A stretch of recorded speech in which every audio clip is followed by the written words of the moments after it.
RTA. I had a subscriber requested rant. My buddy there, Mark Thiethke, who's in one of these pro wrestling groups. I think the world's greatest wrestling discussion over on Facebook. Of course, I have my group, The Foreign Object.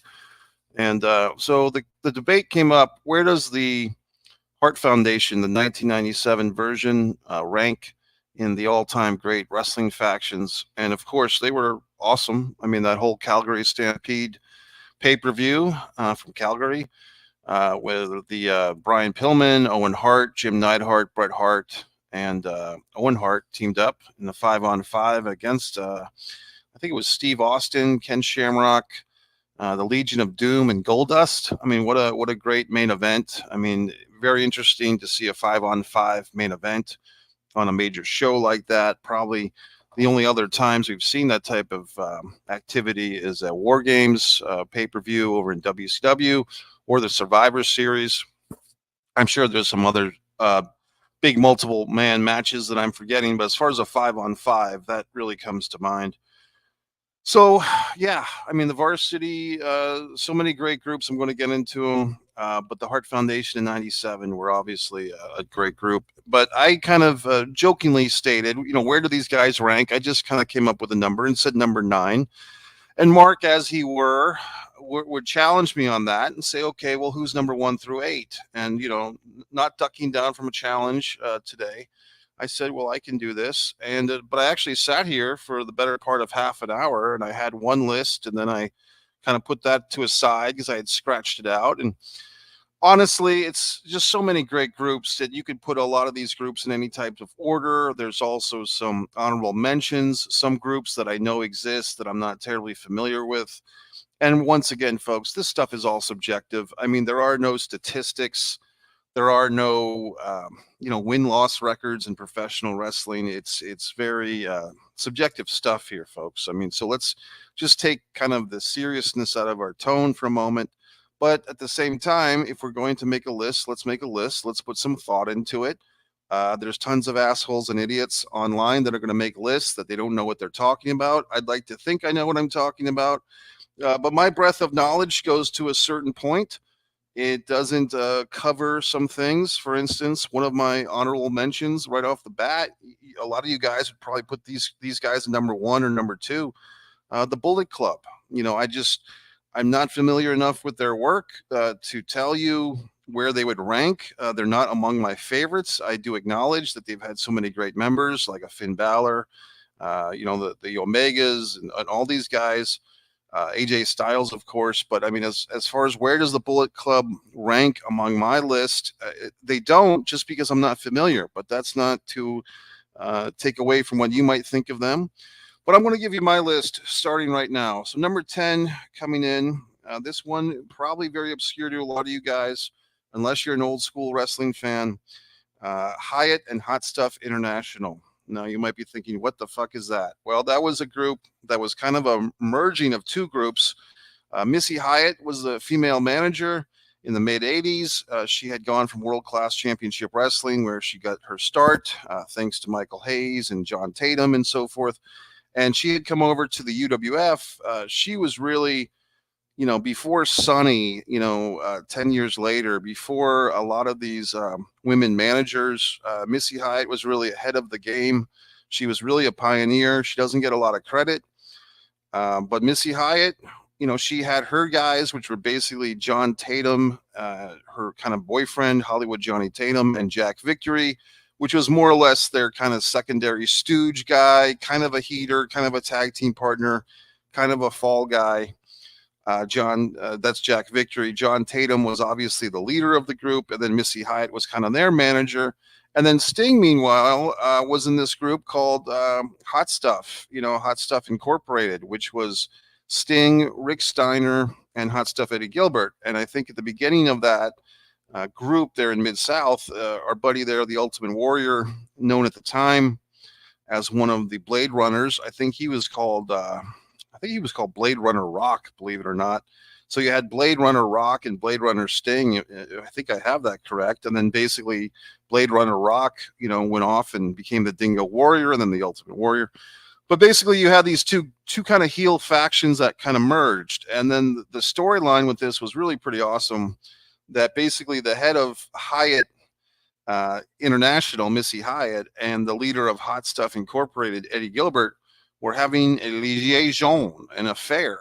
Okay.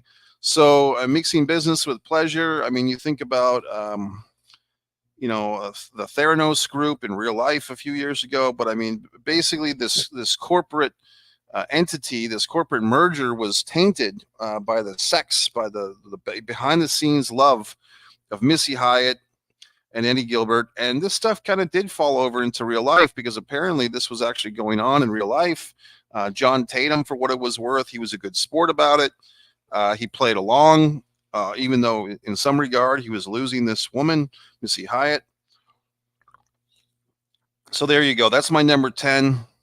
What was their biggest accomplishment as a unit? Really, I think the storyline was the biggest accomplishment because it was very good, riveting TV for several months.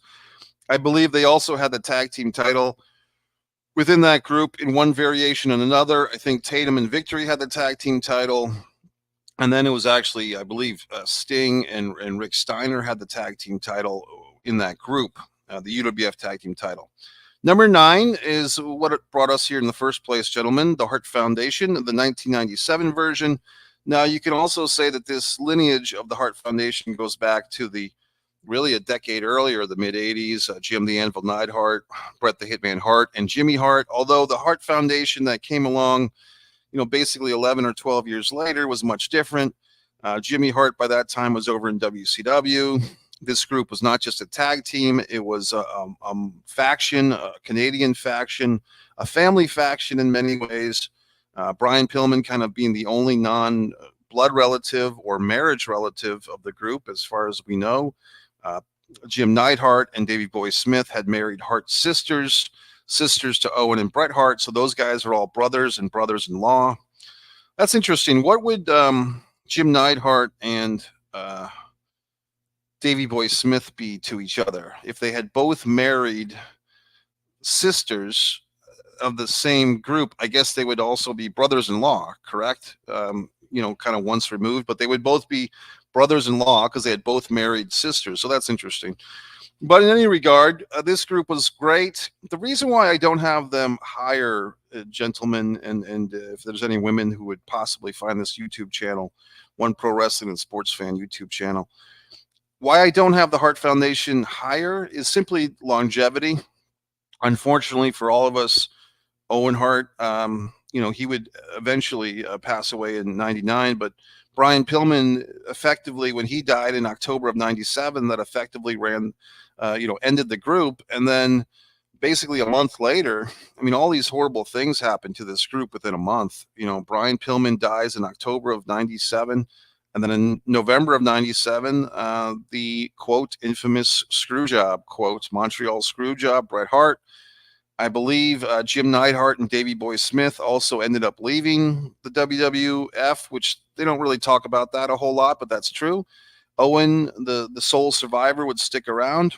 And but yeah, the Hart Foundation was done. So I think the Hart Foundation, that particular group, they didn't even get started till maybe May of 97. I think if you look at the chronological order of things, the Bret Hart, Steve Austin, I Quit match at WrestleMania 13. That was, I believe, in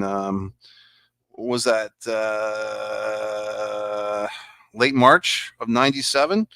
And then basically they turned Bret Hart babyface heel. He has to bring in Owen and Davey Boy, and then eventually Jim Neidhart, and eventually Pillman. But that all kind of took over several months. It didn't happen overnight. And by the time he did the Calgary Stampede, and then the next month was the infamous pile driver from Owen Hart to Steve Austin, these guys really didn't have a whole lot of time. So maybe 6 or 7 months at the very most. A lot of that time, Bret Hart was injured for a good portion of that time. We saw things like Davey Boy Smith fighting, with Ken Shamrock and so forth. So anyway, the Hart Foundation 97 version gets to be number 9. Anything that came after that, as far as Natalia or her husband, who's actually a really nice guy, or Cesaro, all that stuff that came to another 10 or 20 years later, doesn't really count towards this. Number 8, interestingly enough, Owen Hart. makes another appearance. A Nation of Domination. Yes, this is just my personal favorites, folks. I'm not claiming that this is the essential list by anyone else's standards, but Nation of Domination, once again, 1997, really became an all-star group. I mean, it had a couple of different metamorphoses. You had Farouk, the former Ron Simmons. You had Brian Adams' crush. You had Savio Vega, and you even had PG-13 from Memphis coming in a few times as kind of the lackeys. They really did have an interesting six-man tag team match at WrestleMania 13 once again. I mean, 97 was really a fun year for pro wrestling, especially with WWF and WCW. However, Nation of Domination, eventually they did a nice storyline too. I think as you're seeing a theme here, folks, I like these factions that actually have a storyline to them and some changes and some twists and turns. And so The Rock kind of taking over the group from Farouk. Brian Adams and Savio were replaced. I mean, they put guys like Ahmed Johnson and Mark Henry and D'Lo Brown in the group, and The Rock. I mean, this is what kind of launched The Rock, to be honest with you. So the Nation of Domination, eventually The Rock takes over the group, gives the gifts out. If you remember that, the painting of himself to Farouk, all these wonderful things. I really put the group really pretty high, number 8. Now you might be wondering, well, gee whiz, Mike, there couldn't possibly be a third group from 1997 WWF on this list, could there? Well, guess what? There is. Others would probably put these guys at number 1, number 2, or number 3. I'm putting them down at number 7, and I'll get into that coming up. But DX, you had several different variations of the group. The original group basically started in late August of 97. There was kind of this mixed match, tag team match on Raw. This is how DX got started. I believe it was Commissioner Monsoon demanded that Mankind and The Undertaker team up against Shawn Michaels and Triple H. Now, going into this match, Shawn Michaels was still technically a babyface, although he had been leaning towards a heel. He had some issues with The Undertaker. Triple H and Mankind, coming out of SummerSlam 97, had some issues. So the idea was, I'm going to, Monsoon, I believe it was Monsoon who made this decision, I'm going to put a couple of guys together in a tag team match that may not get along, but their enemy of choice is on the other side. So basically, you were combining two feuds. You were combining the feud of Undertaker and Shawn Michaels that was just starting to brew up because of the SummerSlam referee stuff, and you were combining the ongoing Mankind Triple H feud. Somebody's calling me.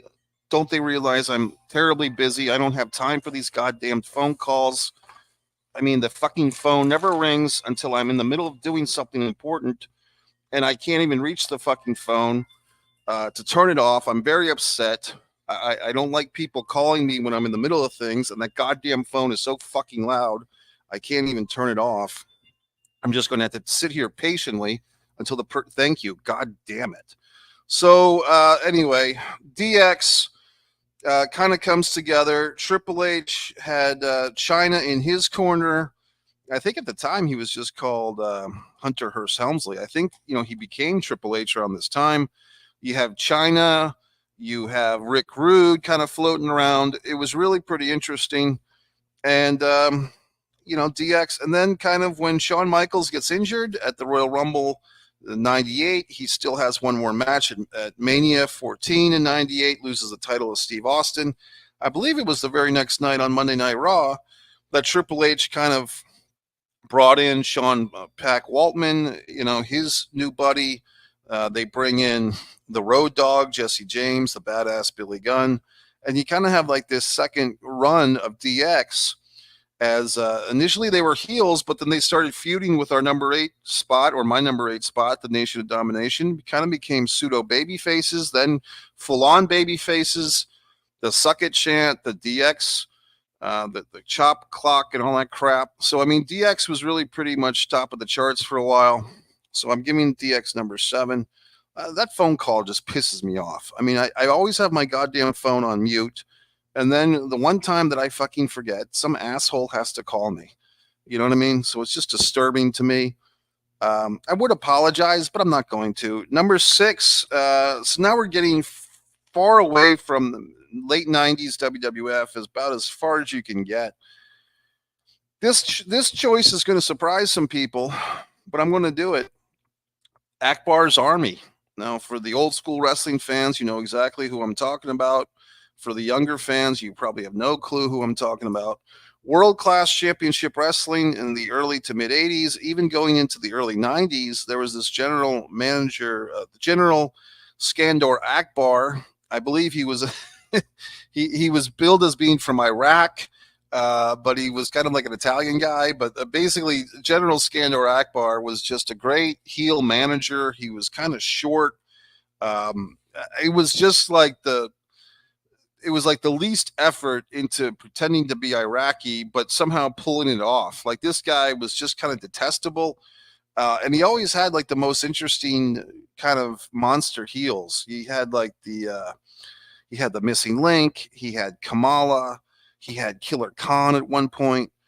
I mean, this guy, Akbar's Army, if they ever wanted to make the Freebirds, even when the Freebirds were in the middle of the feud with the Von Erichs, if he ever wanted to be a heel, so to speak, if they ever wanted to make the Freebirds babyface, they just have him go up against Akbar's Army.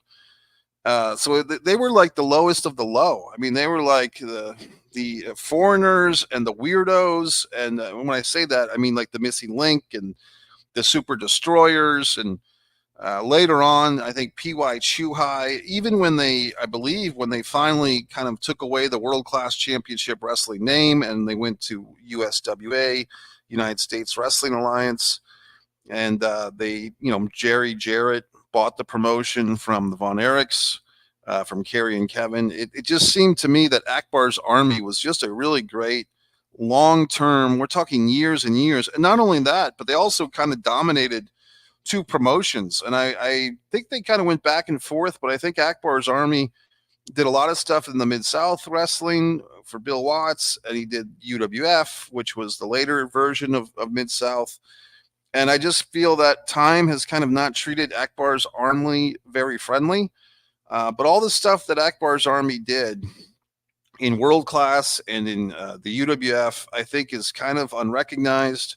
When people kind of wax nostalgic for World Class Championship Wrestling, they always go right to the Freebirds and Von Erichs, which is fine. But I feel like they forget about Akbar's Army, because I think the stuff that he did, in having this other heel group, I mean, you can't just have three wrestlers be the entire heel side. So Akbar and his troops, his often changing troop of guys, like I said, whether it's the Super Destroyers or feuding with Iceman Parsons and the Buck Zumhoff, who we now know is not a great guy himself, but Akbar's Army, I feel, is really not giving them much love. The goddamn flowers that people give, I'm giving them the goddamn flowers. Number 5, once again, this is going to shock and amaze you, especially you younger fans. You're going to be very confused when I say this. Number 5 is the Legion of Doom. Who is the Legion of Doom? Well, you might be thinking, oh, isn't that what they call the Road Warriors? Perhaps, but at a prior time, the Legion of Doom was not just the Road Warriors. It inferred Jake the Snake Roberts, the Road Warriors, the Spoiler, all managed by Precious Paul Ellering. Now, this is going into 1984. This is going into the biggest and the last year of greatness for Georgia Championship Wrestling before they were kind of bought out by Vince McMahon on the Saturday stuff. But I feel like this group, the Road Warriors, the Spoiler, Jake the Snake, managed by Precious Paul, they kind of put the gauntlet down. They put the template down for what a heel faction would be later on with groups like the Four Horsemen. You had 2 individual singles wrestlers, the Spoiler and Jake the Snake. The Spoiler is going after the regional number 1 title, the Georgia national title or the national title, feuding with Brad Armstrong. The number 2 singles guy is Jake the Snake Roberts. He's holding on to this television title, the national television title, feuding with Ronnie Garvin. And then you have the tag team. And doesn't that sound very familiar? And a manager. So, I mean, if you look at the group like the Four Horsemen, where you had J.J. Dillon, and he would have, either Tully Blanchard and Arn Anderson as the TV champion. He would have either Ole and Arn Anderson or Tully Blanchard and Arn Anderson as the tag team champions. He would have Lex Luger or Tully Blanchard as the secondary singles guy. And of course, Ric Flair would be the top singles guy. That whole template is basically put down in 1983, 1984 by the Legion of Doom. Like I said, the Spoiler's the number one heel. Jake the Snake is the number two heel singles. And the Road Warriors are the tag team dominant part of that four-person group. Very dominant group with only four members. They did do a storyline thing as well. They had King Kong Bundy, who was kind of being brought in as like a fifth member. I think the Spoiler might have been phasing out around that time, but Bundy was being brought in. And then they did this very interesting angle where Paul Ellering was doing commentary with Gordon Soley, and Paul Ellering thought they were in a commercial break, but they weren't. And Paul Ellering starts making fun of King Kong Bundy's weight and saying that if the Legion of Doom brought him in, they put him out of business because of all the buffet bills. So, I mean, very interesting way to turn a guy babyface. King Kong Bundy did not appreciate the fat jokes, and we're off and running with the big feud of King Kong Bundy and an assortment of partners from Ronnie Garvin to the Masked Superstar and Tim Horner and all points in between to take on the Road Warriors. And I just really feel like the Legion of Doom, what they did in about a year and a half in Georgia was really kind of the template once again for what the Four Horsemen did later on. And, most wrestling fans don't have this knowledge, don't have this insight, can't put 2 and 2 together to equal 4, but yet somehow I pull that off. Number 4, folks, once again, I think this is going to shock and amaze people. And once again, this is just personal favorites, so personal favorites. I really found these people to be a wonderful part of pro wrestling in kind of a boring time for wrestling. It was in the shadows of the Chris Benoit situation. The WWE was about to segue into the PG era. There was not a whole lot of stuff going on, but in total nonstop action wrestling, we had the beautiful people. Yes, I have a female group at number 4. I mean, to me, Angelina Love, Velvet Sky, and they would add Madison Rayne. They would add Lacey Von Erich. They kind of had Billy Gunn. I guess you could say Billy Gunn's on this list for the second time. And I think that's about it. I'm trying to think if there's any members that kind of came and went that I'm forgetting. But for me, the beautiful people, just Velvet Sky and Angelina Love were plenty. I believe when they added Madison Rayne, she was kind of the Buddy Roberts of the group. She was the one that could probably have the best wrestling matches. Velvet Sky was obviously the cute factor, the pretty factor.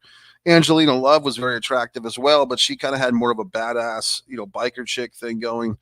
I just think that the beautiful people were vastly entertaining. I'm not alone in thinking that. I mean, the ratings apparently would always go much higher when these ladies were on television. They did a lot of fun segments. They were really like, as far as I can recall, maybe one of the first female heel factions, unless I'm forgetting someone. They were copied. The WWE copied them, I believe, with McCool. Layla and Michelle McCool copied these two. So, I mean, to me, the beautiful people, all of them I thought were great. Even Lacey Von Erich, she was not really a good wrestler, but she was obviously a beautiful woman and played the bimbo, blonde bimbo part very well. But, I mean, Madison Rayne, Velvet Sky, Angelina Love, I think was, in my mind, the real leader of this group. And I just thought they were fantastic. I really do. I think the theme song was great. I mean, it was like this very kind of catchy theme song. It was very different for pro wrestling. Their entrance, very seductive. Taz freaking out every time Velvet Sky went into the ring. Just a lot of fun. I mean, I think, and the thing with some of these factions, they're all basically heels, but fun. I mean, the faction should be fun in some regards. So I give it up to the beautiful people. Number 4.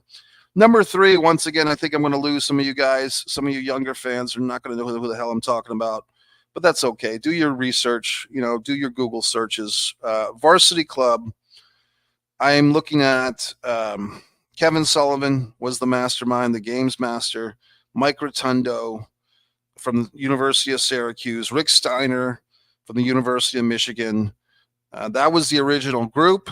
They had a nice storyline that, basically it was the father choosing between the two sons. Kevin Sullivan was always kind of playing off these guys against each other. Rotundo and Steiner, I'm talking about. They even had a thing where Mike Rotundo gave the Florida title to Rick Steiner.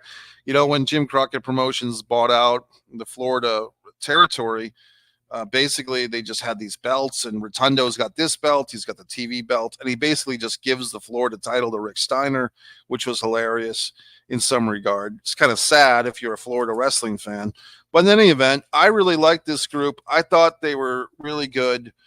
They were basically mid-card, undercard guys, playing second fiddle to the Four Horsemen. However, a lot of people think, and I think Kevin Sullivan always says this, that the Four Horsemen kind of held down the Varsity Club because the Varsity Club was getting more over. In fact, if you look behind me, you see this wonderful image. That's Mike Rotundo defending the TV title against Nikita Koloff in Baltimore. Okay. And if you look at some of the lineage, I mean, you have Mike Rotundo in the Varsity Club. His son, obviously, was Bray Wyatt. And Rick Steiner's son is Braun Breaker. So, I mean, you have this lineage that's continued.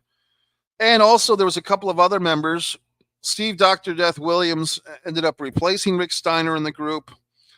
I believe they were both in the group for a short period together. I mean, what a powerhouse. Steve Williams, Rick Steiner, Mike Rotundo, and Kevin Sullivan. Eventually, though, Steiner leaves the group. Steve Dr. Death and Rotundo defeated the Mighty Road Warriors at the Clash of Champions 6. Basically, a month later on pay-per-view at Music City Showdown, that same guy, Nikita Koloff, causes them as a special guest referee. They lose the title in kind of a interesting situation. Basically, they just lost the title by being stripped of the title. They never got beaten for the title, the World Tag Team title. Also, believe it or not, at the same show, they had brought in another member of the Varsity Club, Danny Spivey, a guy that we would see in the Skyscrapers, Wail and Mercy, which was a big influence for, of course, Bray Wyatt. But Danny Spivey was basically the fifth or the sixth member of the Varsity Club. And he and Sullivan were challenging Eddie Gilbert and Rick Steiner for the U.S. Tag Team titles. So very interesting group. They kind of just didn't have a good ending for some reason. I think they just turned Dr. Death babyface again. Like he turned heel to join the group and then just turned babyface to get out of the group. And it wasn't really a good payoff. Even going that to the 1989 Great American Bash pay-per-view, you see Mike Rotundo and Kevin Sullivan squabbling with each other when they lost a tornado match to the Steiners. My point is, it's too bad that the Varsity Club did not have a proper send-off until about 12 years later. For whatever reason, the dying days of WCW, I think Starrcade 2000, if I'm not mistaken, they dragged up the Varsity Club, maybe it was 99 or 2000, but they brought in the Varsity Club, I think, to back up Hacksaw Jim Duggan. I want to say, was it the Steiner Rotundo version of the Varsity Club, or was it Steiner and Williams and Rotundo, whatever it was? They brought in the Varsity Club for some half-assed stuff, I think, with Hacksaw Duggan and maybe the Canadian group, the Lance Storm group, but it really made no sense. I think they had Kimono Wanalea in there from ECW. It was really abhorrent that they were trying to do something with these guys after all that time. Anyway, I give the original incarnation of the Varsity Club, like I said, the 80s, 87 to 89. I give them a big number 3, which might shock and amaze you. Now we go to number 2 on this list. I'm sure a lot of you fine folks will be shocked and amazed that this group was not number 1. New World Order. I'm giving them the number 2. Yes, Hulk Hogan, Kevin Nash, Scott Hall, 6, Ted DiBiase, Eric Bischoff, Ray Traylor, once again, Mike Rotundo. Wow, he's on 2 of these groups. He's in number 3 and number 2. Scott Norton, Conan, Kurt Hennig for a period of time. all these wonderful little talents. Then you had the variants, and maybe this is kind of why the group is hurt. I mean, when you start doing the Wolf Pack with Lex Luger and Sting, and Randy Savage, of course, was in the original black and white.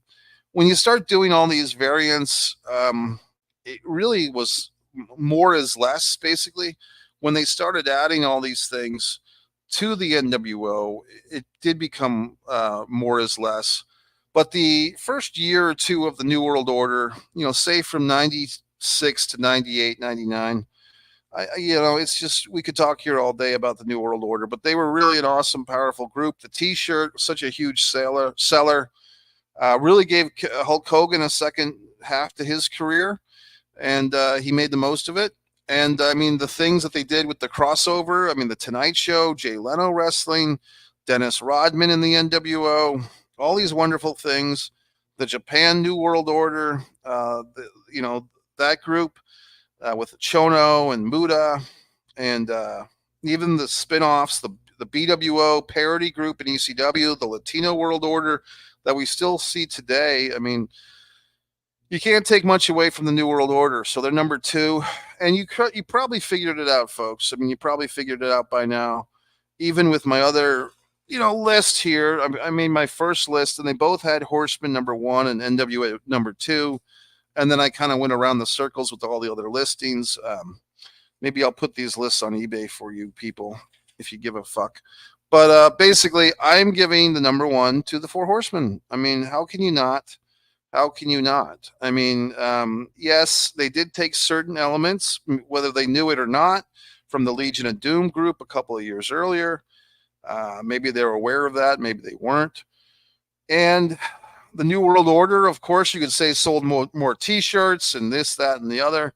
But as far as a group that was really pivotal in keeping the National Wrestling Alliance alive in the time of Vince McMahon trying to destroy all the competition and all his father's colleagues, I think the Four Horsemen were really the glue that kept the Jim Crockett Promotions together. And even in the early days of WCW, I kind of did like the 1990, version of the Four Horsemen with Barry Windham and Sid Vicious and so forth. So, I mean, we could talk here. We could have a whole different list of your 10 favorite Four Horsemen lineups. And people tend to shit on, the lineups with Paul Roma and stuff like that. But, I mean, I just think that the Four Horsemen, I would say from when they started, which it's interesting to me because I always thought that they started in like February of 86, but it's actually going back to November of 85. They're kind of mentioning the Four Horsemen when they're doing Starrcade 85 in a very slight way. But once they were off and running, with J.J. Dillon and so on and so forth, Tully Blanchard, all these wonderful guys, Arn Anderson. I mean, to me, the 85 to 91, 86 to early 91. And of course, we had a couple of years where Flair would be gone, or, well, actually, that came later, but Arn and Tully were gone for a year, and then Tully didn't come back. But I give the Four Horsemen the number 1 seed here. So that's my list. If you folks happen to find this topic here, you're probably an old school wrestling fan, maybe a new school wrestling fan, maybe somewhere in between. You're always trying to gather knowledge. I mean, this is the channel to be on. I mean, and I'm not sitting here with a goddamn computer looking up any of this fucking information, by the way. This is all from the top of my fucking head, okay? So I don't need the goddamn Google, because I have all this wonderful information, all these wonderful insights in my brain percolating around, okay? So you can come here, you can watch Mike's Pro Wrestling Rants or not, but I'm here for you with my wonderful discussions, my wonderful insights, and so on and so forth. And if you're like my buddy there, Mark Thiefke, or my pal, Shane McKenna, Michael A.J. Norris, all these wonderful viewers, Laurence from Australia, they always have these wonderful topics, and sometimes I don't get around to all of them because I'm such a busy guy. Okay, my own films are on One Man and a Camera Films. My artwork, my visual artwork, is on one artist, Mike Messier. I'm so busy with all the things that I do that I can't sit here and talk about wrestling all the time. But today I wanted to make the exception and address this issue and answer the question, Mike, who are your favorite top 10 wrestling factions? Now, you fine folks, you can leave your own comments. God in heaven. Now I'm choking up. That's it. Mike Messier. Go to MikeMessier.com. Scroll down. Stand me by my books.